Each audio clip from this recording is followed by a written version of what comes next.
see, change is inevitable. So it's never too late to make a difference as an individual. Cause we gotta do that to become better as a whole. All for one, and one for all.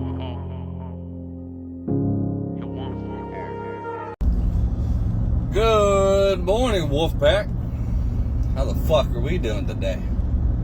It's Labor Day weekend. It's Monday, but hope you all are having a good, or hope you all had a good weekend, and hope that what you got with family, friends, had a little cookout, whatever it was. I hope you're all safe, had a good time, enjoyed your day, enjoyed your weekend. Monday. Today's Monday. It's Labor Day. Over where I'm at, I'm glad we got the cookout out of the way yesterday with my girlfriend's side of the family. Because today is just draining. It's pouring. The old man is snoring. No, it's just a gloomy day. But we're going to I got a few minutes. As always. Friggin' if I'd actually do my routine and the plan that I friggin' stick to, then I wouldn't be rushing right now to get a live out. I'm going to explain a few things. I apologize. I'm holding myself accountable because last week I kind of just fell off. I think it was Thursday that I fell off. I didn't do no podcasts after that. Started getting sick, actually, right after I did the live. And after I did the live, was right after I did my workout. I just felt blah. We've had a little bit of a sickness going on in the house since school started about a week ago. It started with one kid, and then after that kid got better, then it went to the next kid, and then finally it hit me and the girlfriend. And it was just basically just a migraine for probably, I think finally I started feeling yesterday where I had the energy. I actually think I wasn't feeling good for those last few days before that. Somewhere around Monday, I started not feeling good, but I kept kind of pushing through, but I wasn't really, doing a whole lot. I just didn't have no energy, like none. Like it was like blah, like I just did not want to do shit. And I wasn't sick. I remember around this time last year that I was sick. Like I caught the vid. All right, I caught the COVID, and even though the doctors didn't say, or the tests come back negative, I really think that's what it was. Of course, I'm alive. I'm still kicking. That was last year. September was a horrible month. Like all the way from August to end of October. Like it was just bad. I remember that. Right? I started around the beginning of August time frame where I flew to drop my daughter off that lives off of Florida. Flew her down to Florida in the airplane with her, and then I immediately flew right back. I went like 23 hours no friggin' sleep. Like it was, that night before I tried laying down early. I couldn't friggin' sleep. We needed to be up at like 5 o'clock in the morning, and somewhere between, freaking when I laid down around 8 or 9 o'clock that night, I could not sleep. I didn't go to sleep till like 3 o'clock, so I was running off of like 2 hours of sleep. So it sucked. And then took that flight, come back. It was, freaking straight there, straight back. And I got sick as a dog after that. Like I was down. And then it ended up freaking, what was it? I ended up with friggin' hemorrhoids real bad for being sick. Ended up having to have like legit surgery after that. Here it is a year later, and I'm doing all right, doing good, feeling better. After friggin' being sick for it was probably about Monday. I say Monday, I just started feeling like that. But, I'm holding myself accountable and apologizing because I wasn't so sick that I didn't, couldn't do a live or do the podcast or something. I wasn't that sick, but I was sick enough where I just didn't feel like doing shit. I was still productive though. I still, I actually sat down and read, like, in between the sleeping and the naps and stuff that I was taking. Even my girlfriend, like, said, she was like, you're sick. You really are sick because you're just sleeping way more than what you usually do. Like, I'd be, laying there reading the book on the couch or in my chair, and she'd be watching movies because she wasn't feeling good either. And next thing I know, I'd be, freaking crawled up on the couch, waking up or something. Like, I just wasn't feeling good. But I was still productive. I still, got on the line with trying to find, it was like 2 or 3 places, and getting a spot where I can start doing some more stuff. Trying to find an actual location that I can actually get some more stuff done for the group and everything. I'm gonna be right back. I need to pick up some stuff that we left at my girlfriend's parents' house that we left there yesterday because it was raining and everything. So hold that thought and I'll be right back. All right, I'm back. So, where was I? Oh, being sick. I was still productive though. Like I said, I was looking for a spot, got on the phone with, a few people, talked to them, and, we're gonna see how this all plays out. Definitely see how this all plays out. It's, what I'm working towards to getting to where I want to be. So just because I was down, just because I was out and I wasn't, doing the lives, I wasn't doing the podcast, I need to start just calling them podcasts. Because I think I'm going to start redirecting a little bit, and it's, I've had a few people tell me, that they like the way I'm doing the recording, like I'm doing now, and then, putting it into the Facebook group. And, but it don't mean I'm going to stop doing lives permanently. Like, I think, I'm going to cut the lives down because then I can actually put the intro and outro. I can put all the, kind of info basically about what's in the podcast for that day, things like that. But I'm still productive, even though, I just kind of sat around all, I can't, it was Wednesday or Thursday. Sat around, till yesterday. Yesterday I finally woke up and I had energy, felt great, felt like my actual self. But those few days, I was just sitting around reading, watching movies with my girlfriend, spending time with her. Like I said, we both weren't feeling good, but that's not my seatbelt, by the way. That's not the sound for my seatbelt. It's the friggin' oil pressure gauge. So just before somebody wants to get on to me, but wear your seatbelt. That's not the sound. Even though I'm not wearing my seatbelt. But anyways, yeah, we just kind of lazied around and watched movies, and while she was watching movies, I was reading a book. I was getting, I let myself get distracted a few times. And actually, got into the movie, whatever movie she was watching. But I read 2 full books, and then started the third. It was Eric Thomas's books that he has, The Secret to Success and Am I on Greatness is Upon You, or Execution.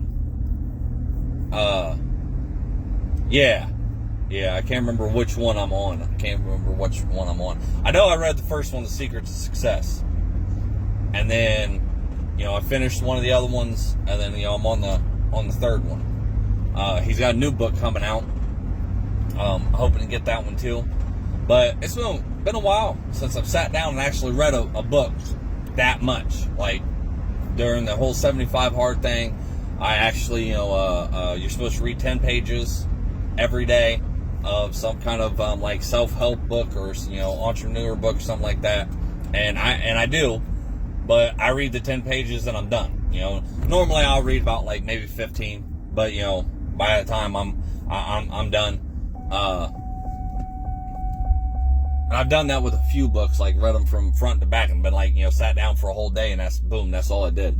Mel Robbins was one. The 75 Hard book was the other one. It's only a couple ones that I can remember off the top of my head. But still being, down and out and sick, I'm still productive. It was a good time. Good thing. Things have just been happening here lately that it's weird how things are just starting to, line up, I guess. Because, if y'all have listened to me long enough, I'm not a real religious person. I have my own opinions on religion itself. It's not the religion I have a problem with, it's actually the people of the religions that I have a problem with. Like, everybody's a fanatic, and everybody, freaking, they're so hardcore about, about their religion and trying to make everybody else live by the religion, but yet they themselves don't live by the religion. Like, the hypocrisy of it all is what really gets to me. So I believe in, different things. I actually believe in many things. Like, I don't think one thing is actually correct, and and not everybody can be correct. Like, not everybody can be like, that's it, like, this is it.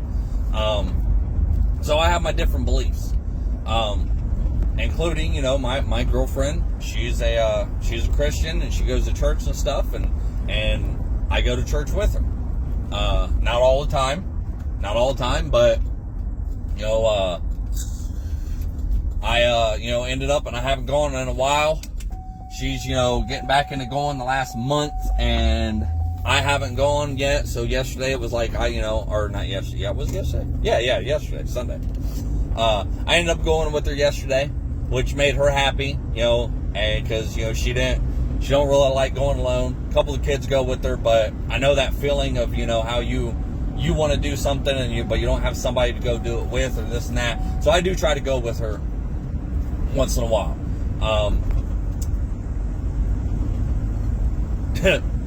On the way there, in the car with everybody, nobody knew that I was having this conversation. It was even a surprise to me. But on the way there, friggin', I had a conversation with what I think is God, and been trying to, have more conversations like this, praying, talking to God, like, the main reason is because just I'm getting a little tired of being shown that, hey, this is your purpose, this is what you're supposed to be doing, this is, this whole group thing and whole mental health thing, like, this is, it, and every time I veer away from it and I'm like, I'm done with it, I don't want to do it no more, then something happens and pulls me back in. Like, I'm getting a little tired of fighting this. Getting tired of fighting my destiny, if that's what you want to call it. And, so, during one of my workouts the other day, I, actually started talking to God, praying, and I'm just like, look, like, I'm done. I'm done fighting this, and this is how I speak to God. Like, whether y'all like it or not, whether y'all believe it or not, I'm not trying to disrespect your religion, so stay the fuck out of mine, but I speak to God just like I speak. And I've had a few, conversations with a few religious people before, and I've been like, they're like, oh, well, because I was like, he speaks to me the way I feel like, I speak, like the way I'm going to understand. He's not going to come at me and speak Chinese because I don't speak Chinese. He's not going to come at me and speak Russian because I don't speak Russian. He's not going to use big fancy college words because I don't know big fancy college words. So he's going to speak to me like he, and I, referenced one day, like the conversation I felt like I was having, whether it was him or whether it was myself, I don't know. But, in my conversation, God cussed at me. And somebody, kind of, oh, well, that's not how God does it. That's not how God, and I was like, is that so? I was like, well, that's weird that there's such a difference between your God and my God when you sit here saying there's only one true God, and I'm sitting here talking about the same person that you're talking about, right? Well, yeah, but that's not how God speaks. I said, how do you know that? How do you know he speaks to everybody correctly? You think he's going to speak, freaking Chinese to somebody that speaks English? He's going to speak Spanish to somebody that speaks Russian? Freaking, like, what? How? Then why is this any different? I cuss. And by the Bible and by your rules and all this, that, friggin', he talks to everybody. And the way basically, that we talk. He's not going to come to me and talk different. He's not going to talk to me, he's not going to come to me and talk soft and this and that. That's not my mindset. It's not how I am. And how he talks to me, he's not going to go talk to this other person. Like, he's not going to go talk to a more meeker, mild, non-confrontational person and, use cuss words and be strong and be, that's me, right? So, we had this discussion, and by the time, it was done said, like, freaking, they're like, well, I don't believe in the cuss words. I said, well, that's your belief.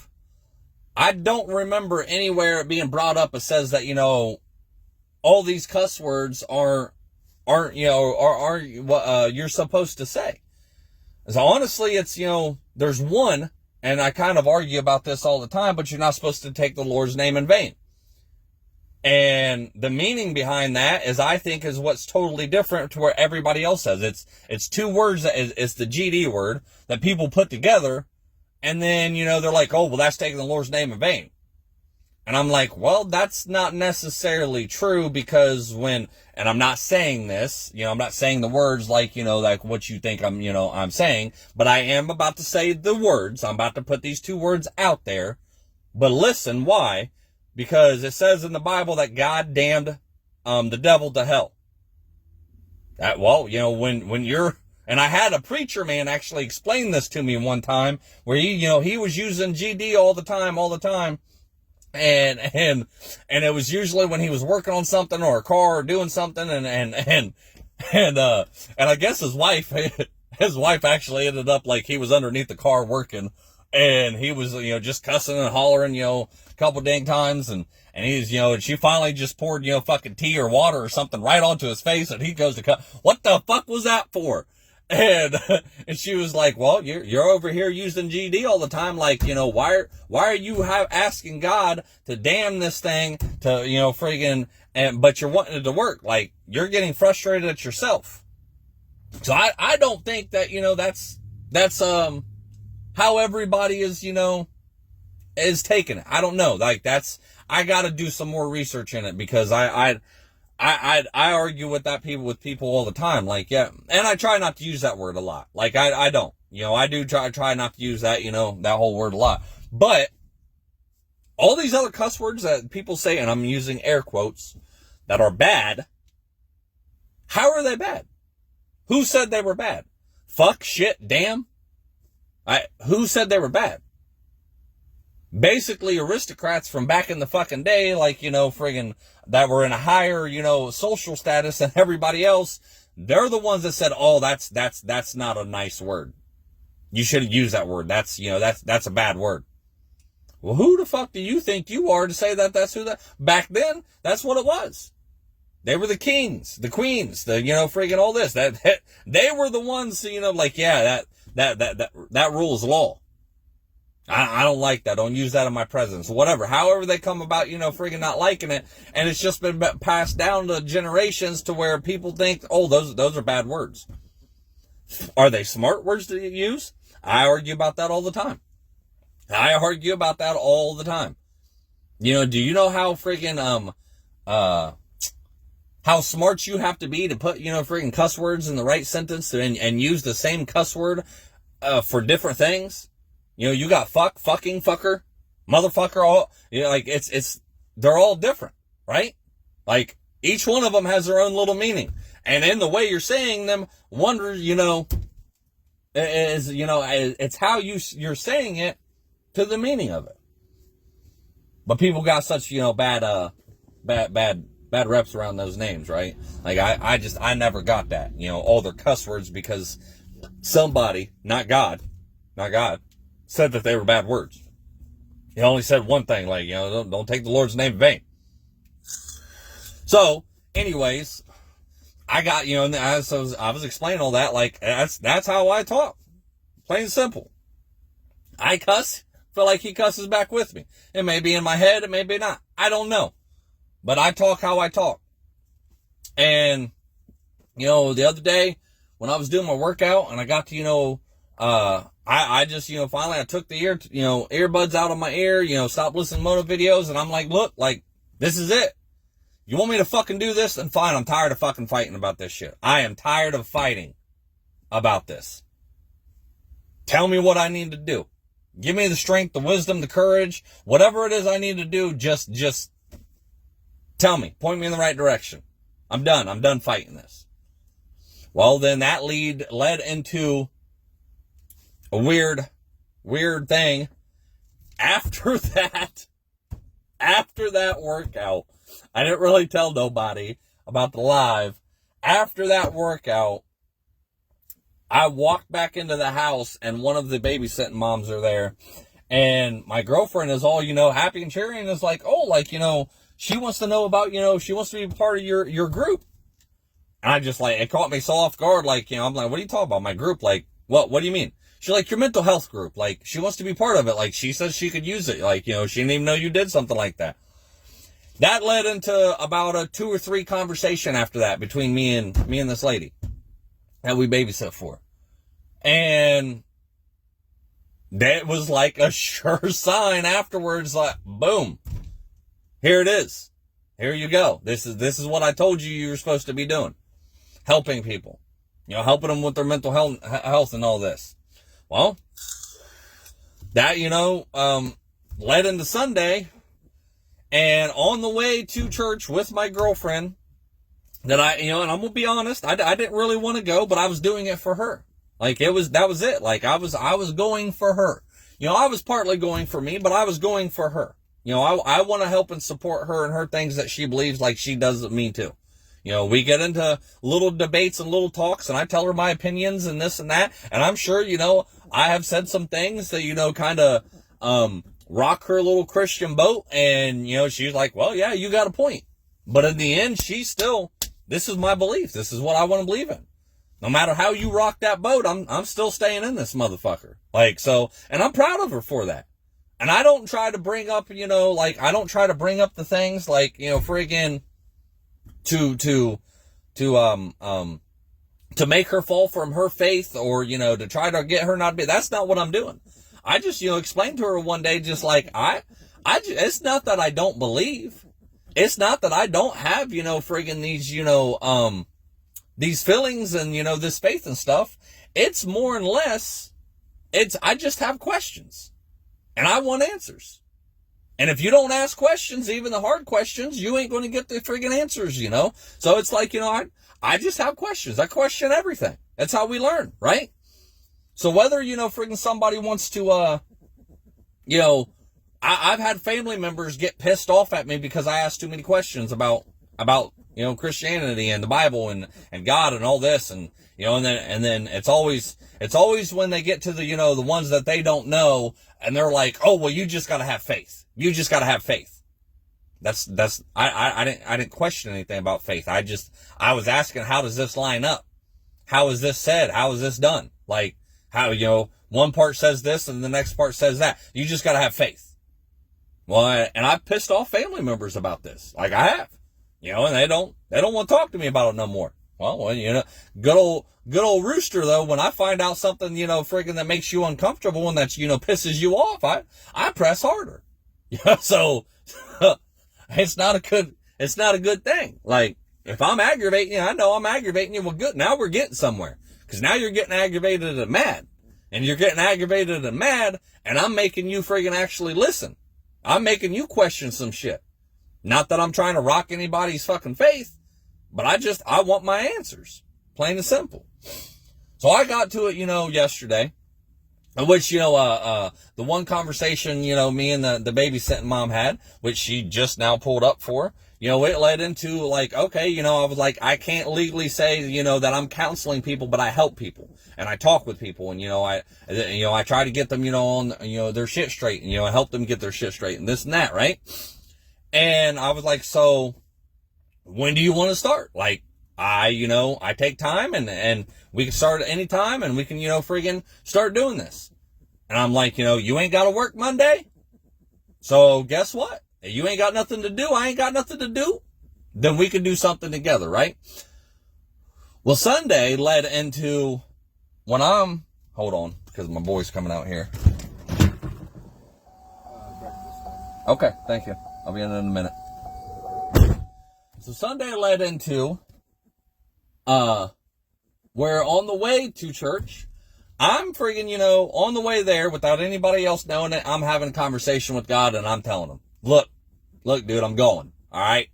I'm going. Give me the wisdom of whatever message that you need to give me today and be able to actually, to hear it and receive the message. Whatever reason that I actually woke up and was like, okay, without telling the girl, she was surprised as fuck that I actually, I'll be with you in a minute. She was surprised as fuck that, that I got up and got dressed and, freaking wasn't wearing my regular work clothes and stuff. And she was like, where are you going? I was like, I'm going to church with you. Duh. Like, she got all excited and happy about it. It's those little things, even though I didn't want to go, even though, I don't feel like I have to go to church and, this and that, like, I do my little things, fucking, with God, my own way. I just don't like church. And this is one of the reasons why. But, and nothing against this church, nothing against this guest speaker, pastor, preacher that, I don't know which one it is. But nothing against this person up there, but it took some serious discipline. One, I don't get into the whole, like, the praise and worship thing. I don't get into the, when people stand up there and sing and, it just makes me uncomfortable. I don't like, friggin' singing that kind of stuff. I just, to me, I don't like it. But my girlfriend does. That's one of her favorite parts. She wants to get there early, get a seat, and be able to do the whole praise. All right. I'm there. I'm helping support, right? So we're there, and okay, so the conversation I told you I was having on the way, help me receive whatever message you're trying to send me that I'm supposed to be there, right? So we go, and I tell you what, like, I've been to this church a couple times with her, and it's not a bad church. It's not, friggin' I come out of there with just as many questions as I do as when I go in, and I have my own opinions on some of the shit they say, blah, blah. But, it's a good church. Seems like it's a good church, good people. And they got this dude, and he's not a bad guy. Definitely not. But what he was talking about just did not interest me. I was bored as hell. Bored. Like, that whole hour and a half, it felt like an eternity that this guy was talking. It just was boring. It took some serious discipline, because my girlfriend told me at any time, if I don't like the message, if I don't like the church, I can sit here and listen to my Bluetooth, listen to my, cause I told her, I said, most, if not all of the people I listen to, the motivational speakers, like, they're, friggin' pastors, preachers, they're, into the church thing, they talk about God, like, all this different stuff. Like, it took me a very long time to really understand that. But, and, so she told me, like, at any time, like, I did not have to, just sit there and listen. And out of respect, I'm telling you, there was quite a few times that I don't even know. 4 or 5 times, like, I almost finally just got up and I was like, you know what? This is too boring. I'm going to just go sit in the car.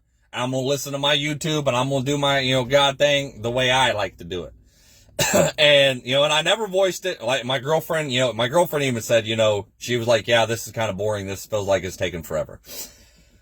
At the very end, though, so if I would have gotten up this entire time, if I would have gotten up and went to the car and sat, I'd have missed.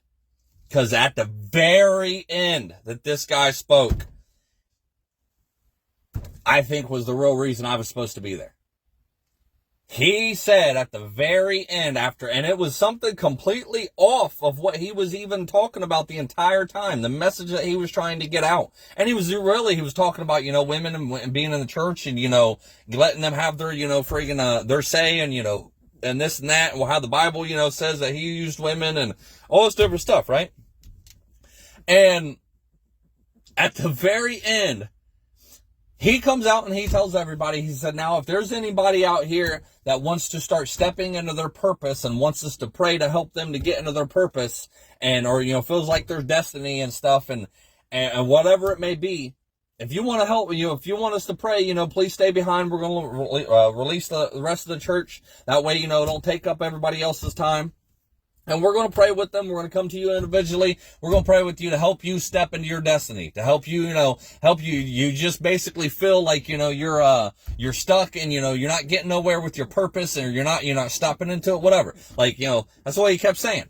And like a fucking light bulb, like it hit me. Like, oh shit. Like it instantly, oh damn, like I had to sit through all of that to finally get to, that's why I showed up today.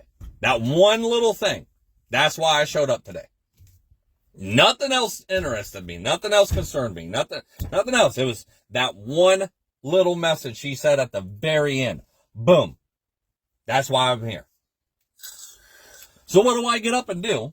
They were talking about some like little small group things that, that they hold on Wednesdays, and they have like a group, for each different thing, like marriage, divorce, addiction, all these different little things that they hold in groups. The girlfriend, we stood up, never told her I was going to go do this. Didn't want to tell her. I was embarrassed. I was nervous. I didn't want her watching me. I didn't want her thinking something. Like, I did not tell her I was going to go do this. She's like, well, I want to go over here, in front of the church and figure out about these little group things. I'd like to start coming on Wednesday. I'm like, all right, great. Here's the keys to the car. I'm going to go pee. I'm going to use the bathroom. I got to piss. She's like, okay, all right. She was going to get the kids and stuff. So I went to the bathroom. I really did have to pee. It wasn't a lie. I really did have to pee, so I went and peed. And the whole entire time, I'm talking myself into this. I'm like, okay, all right, you heard that message. Go back and do what the fuck you came here to do. You asked God to give you and receive this message. Go back and do what you were supposed to do. And I finally talked myself into it. I trust me, I was nervous. I did not want to do it. I was talking myself out of it the entire time. But I've been in this kick lately. Do what the hell do what you don't want to do.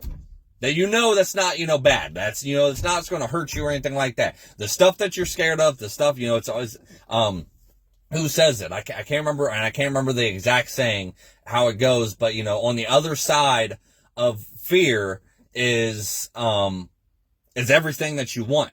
I believe I heard Will Smith say that one time, but I know he's not the original one that came up with it, and I probably butchered the saying, but you get what I'm saying. On the other side of fear is exactly what you want, so you got to take that step. You got to get to that other side. So I went up there, and, there was a few people from the church. I was wanting, like, the main pastor of that church, I was wanting him to be able to do it. Or the other pastor that was up there talking. For some reason, it was like one of these two people that I wanted to do it. I didn't want nobody else that I didn't know, that I hadn't heard speak, that wouldn't understand. Like, I didn't want nobody else. Out of nowhere, this one guy comes around. I guess he was helping with church. And he was like, hey, so they know, he was like, are you here to be prayed for? And I was like, yeah, because I was kind of like in the back a little bit, waiting for other people to get done. And he was like, okay, well, will you step over here, so they can get to you? I'm like, okay, all right. And so I step over here. Then a couple minutes later, he was like, well, actually step over here. That way that, that they can just come down the line. I put you in the wrong spot. Just step over here. All right. I moved again.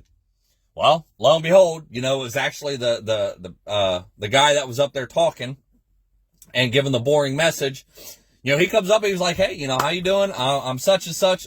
I don't even remember his name. I apologize. And, I introduced myself. He was like, so what are you up here for? And I told him, nervous as hell. And I was like, look, I was like, I want to become a speaker on mental illness and mental health awareness and mental illnesses and stuff. I was like, I've been dealing with anxiety and depression for quite a long time now, and I've been doing this, on the side, and I feel like this is my purpose, this is my destiny, this is what I'm supposed to be doing, but I'm scared to death of it.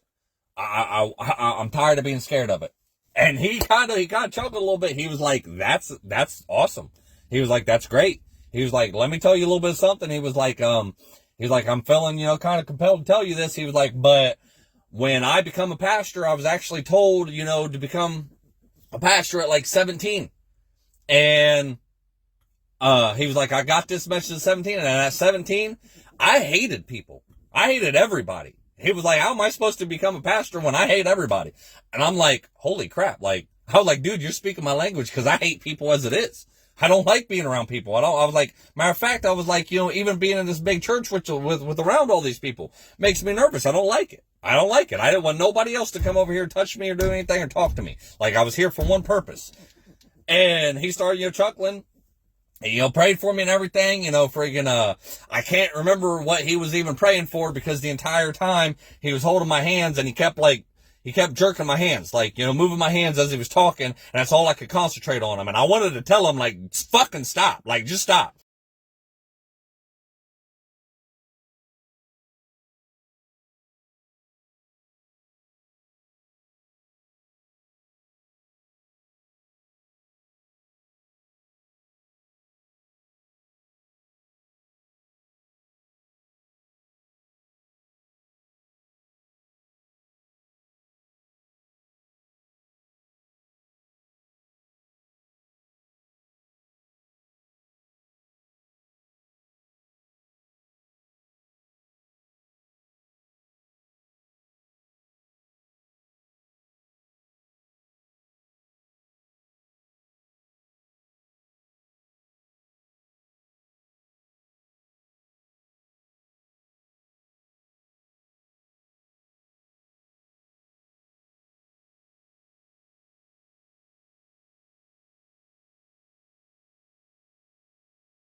When I was just a young buck, mama always told me, son, keep your head up. I started hustling in the street cause I was fed up. At the age of 13, just trying to get my bread up. Didn't know my father, he was murdered in cold blood. That's why I have no remorse and never show no love.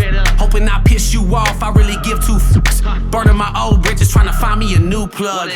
And knowing that I needed to change, always taking from people who probably needed the same. But I was deep in the game and running deep with my gang. And if our pockets was low, then we was peeping your chain. Boy, gotta come up somehow. Instead of running these streets from sun up to sundown, I gotta change my mindset.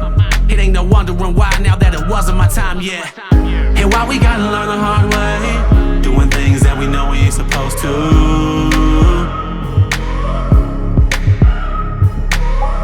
And I'm gonna do whatever it takes to keep the devil on my back to get to where I'm going to. I can never get enough of that tough love. When push comes to shove, you can kick me while I'm down, but I'm gonna get back up. Never get enough of that tough love. When push comes to shove, you can kick me while I'm down, but I'm gonna get back up. Ha! What did you do? This is what I did. Yeah, I followed through with the plans. Washing my hands, I'm through with chasing these bands. Found hope, put down dope, becoming a man. Picking up the number 2 and letting go of the grams. I never thought that I could make it this far, to eating caviar from stealing stereos from your car. You be a fool not to change and try and better yourself. Better quit while you ahead, don't get ahead of yourself. And in truth, you'll find peace and find me blowing on pine trees, trying to fill up a dime piece. No more popping my 9-piece or stopping the grind streets. Don't take life for granted, cause boy, you know your time's least. And life is what you make it. Better take the music that you dance to and face it. So next time a hater says you can't make it, let that be your motivation to show them that you was destined for greatness. And why we gotta learn the hard way, doing things that we know we ain't supposed to.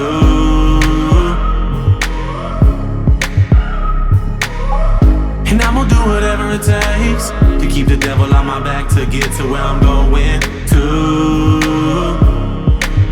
I can never get enough of that tough love.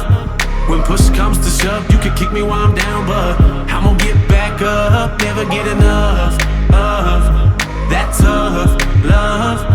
When push comes to shove, you can kick me while I'm down, but I'm gonna get back up. You see, change is inevitable, so it's never too late to make a difference as an individual. Cause we gotta do that to become better as a whole. All for one, and one for all. And why we gotta learn the hard way, doing things that we know we ain't supposed to.